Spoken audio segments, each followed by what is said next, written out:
Welcome everybody to the 5th episode of the Hivecast, the Utah Smash podcast. I am your host, Fleepy, and today I hope you guys are all enjoying your Saturday. Right now the corporate clash is going on, and there's all sorts of things that have been going on this past week, so it'll be pretty exciting to talk about, so let's get straight into it. Starting off here today, we have our weekly Slopes Arcade information, how all the tournaments are going, and all that stuff. The High School Showdown happened at Land King. It was the lowest attended one yet, with 38 entrants, which is, still pretty good, but 38 entrants is, I feel, Beta said it's a little bit lower than he expected. But Soba won. Congratulations to Soba for taking it over Zebra and getting first place, and he's basically set for top 8. And I heard a lot of people, like Skyloftian, Soba, maybe Cerebro, maybe Law, and Temp. A lot of the top 8 people are not going to be attending this next one because there's no need to. They're all basically set anyway, so they all have over 128 points since they've been going to multiple tournaments. But it'll be very, I think, interesting to see people like me, Spicy, Siege, Yerby, Hummus, Zebra. We all gotta duke it out to see who can get first. Because if some people who are not in top 8 can get first, like me, then I will actually qualify at the very last moment. So that will be pretty exciting to find out what happens. And the Corporate Clash qualifier number 6 is going on right now. Banana Boy is sitting in the winner's side of Grand Finals, and T-Face is looking to take it over Cosmic Fruit in semifinals and play Mamba in losers finals. It is projected that Mamba will take it over T-Face, but he will lose to Banana Boy in the end. So who knows, maybe he'll be able to make another upset. It seems that he took Banana Boy to game 5, although he was playing Luigi, so we really can't know how serious he was playing, although he also played Yoshi, of course, probably to, seal the deal, but it would be interesting to see if he'll be able to take it over Banana Boy. Also, talking about Slopes Arcade, Slopes Arcade has confirmed to be an S-tier tournament just because of the invitational, similar to the Smash Summit. A lot of the top 10 people, the PGR is going on right now. Shouts to Bestness, by the way, for making 43rd, big win for Utah. He says he probably could do better, but 43rd is still really good, 43rd in the world, and he has some really good wins, some very good tournament placements. Hopefully he will do really well at Genesis 7, so he can go even higher on the PGR. But there's a lot of top 10 players from the previous PGR that are going to be coming to this invitational, therefore making it an S tier, similar to Smash Summit, how there's a big prize pot and there's like 16 or so players. They're all just duking it out to get the best wins possible and the most money possible. Once again, if you'd like to go to Slopes Arcade as a spectator, I will link in the description down below where you can buy tickets. They're not that expensive. There's a whole bunch of things you can do. There's a bunch of setups, a bunch of cool arcade machines. Of course, you're going to be able to see and maybe even meet top 10 players in the world, and you'll be able to watch it live, the big invitational. So it's going to be very interesting. I hope the stream does well. If you watch the last Hivecast, Ash said they'll probably get at least like 1,000 viewers, because even though it's a really big tournament, it's an S tier, Slopes Arcade, this is their first year, so they have to build up from the ground up. So I hope they'll be able to get at least like 10,000 viewers, because that would be absolutely insane. And I think if they market it right, which they seem to be doing a pretty good job of, then they will do it. I was driving down to the High School Showdown this Thursday, and I saw a billboard, electronic billboard, and it had Silicon Slopes Tech Summit, so I thought that was very cool to see that marketing like that. Now with Slopes Arcade out of the way, let's talk about Byleth. This Thursday at 7 a.m. Utah Mountain Time, Byleth was revealed as the next DLC 5 in Super Smash Bros. Ultimate, and it kind of sparked a big controversy within the Smash community, because a lot of people were just not happy that the last fighter was another Fire Emblem character, although I do think that it is probably one of the more unique Fire Emblem characters. There are happy people about it, and Fire Emblem is really popular in Japan, so I kind of get like why Sakurai would do it. I think some people are just not really seeing the big picture because they got Banjo and they got, you know, they got King K. Rool, all these really wanted American characters, but like then they're mad when they get Byleth.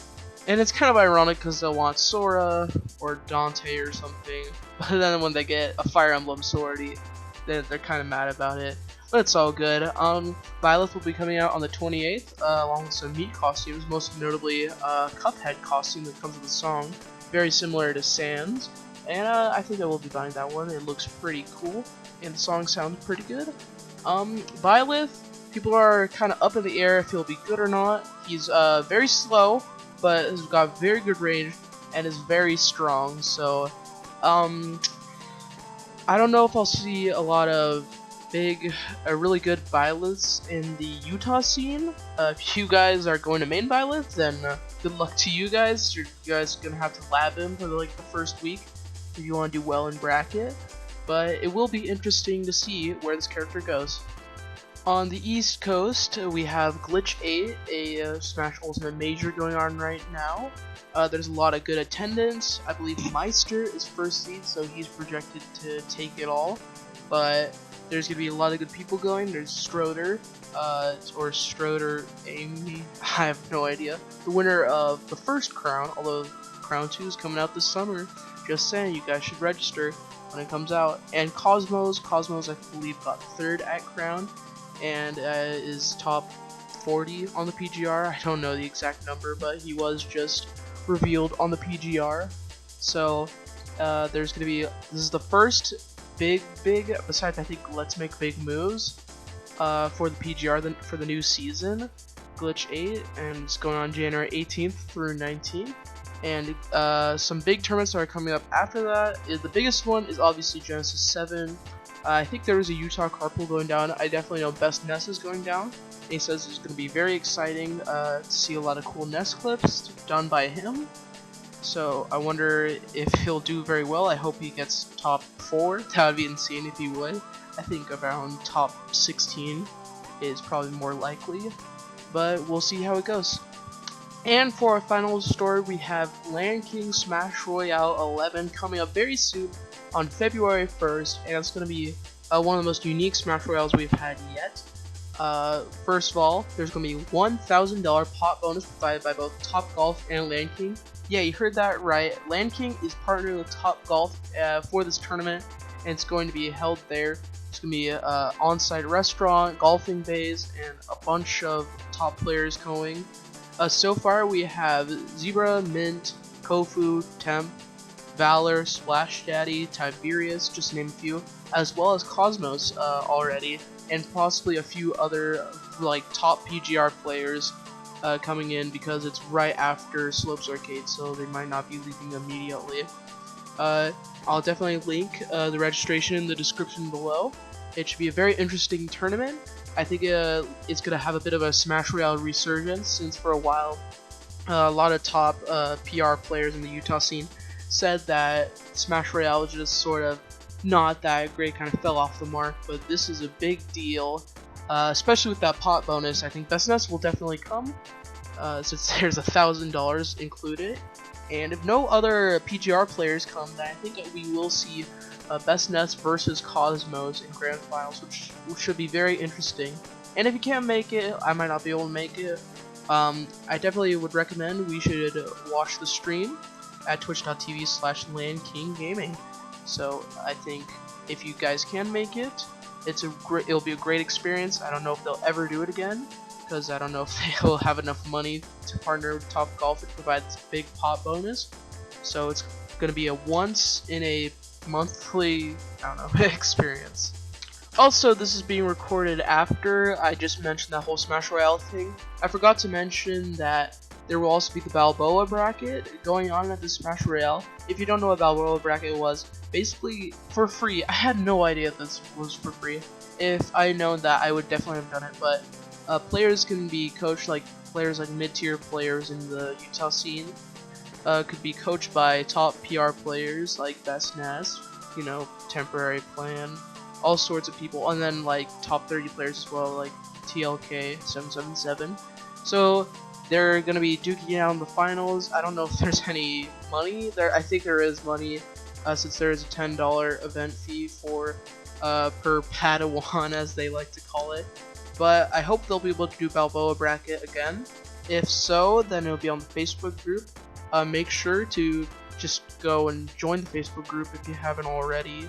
A lot of people say that Facebook is for like 40-year-old moms, which is kind of true, but you know, you can find a lot of good stuff on the Utah Smash Ultimate Facebook group. There's like new tournaments going on, discussions about rankings and whatnot, all sorts of different things. So yeah. And in Melee news, we have the final PR for the 2019 season, the Utah Power Rankings for Winter. In first place is GT Logos, in second place is OKP, third place is Josh, fourth is Blue Jay, fifth is Perplex, sixth is Asian, seventh is Bill Nye the Samus Guy, eighth is Assorted Goods, ninth is Noviggy, and 10th is Tao. Some big things right here. Logos, you know, very good player, often practices with top players like Lucky, and OKP is supposedly the second best Pikachu in the world, because you know there's not a lot of melee Pikachus besides obviously Axe. So congratulations to everyone that made the PR. I hope to see a lot of good competition in the future, and I hope that some top players move to Utah, because that'd be really interesting to see if we'd have a bit of resurgence in the melee community. And coming back to Project M rankings, we have, once again, I'm just gonna promote my tournament, Trophy Tussle. It's gonna be on February 15th, and we'll have both Ultimate and P+ singles. First PM tournament that we've had in a while. I know we have monthlies for a while, but Prescott TO says he's taking a break, so I'm gonna take up the mantle of being a PMTO in Utah. The price for P+ singles has been changed to $2 for singles, whereas Ultimate is $4. So I'll of course link the registration in the description below. Thank you so much for watching this episode of the Hivecast. I really hope you enjoyed. There's a lot of stuff to talk about, and it was just me, so I hope it kept you interested the entire time. If anyone would like to come on, just message me in the Utah Smash Ultimate or whatever. Just DM me in the Facebook groups. And I hope that you'll make a great guest. Thank you all for watching, and goodbye.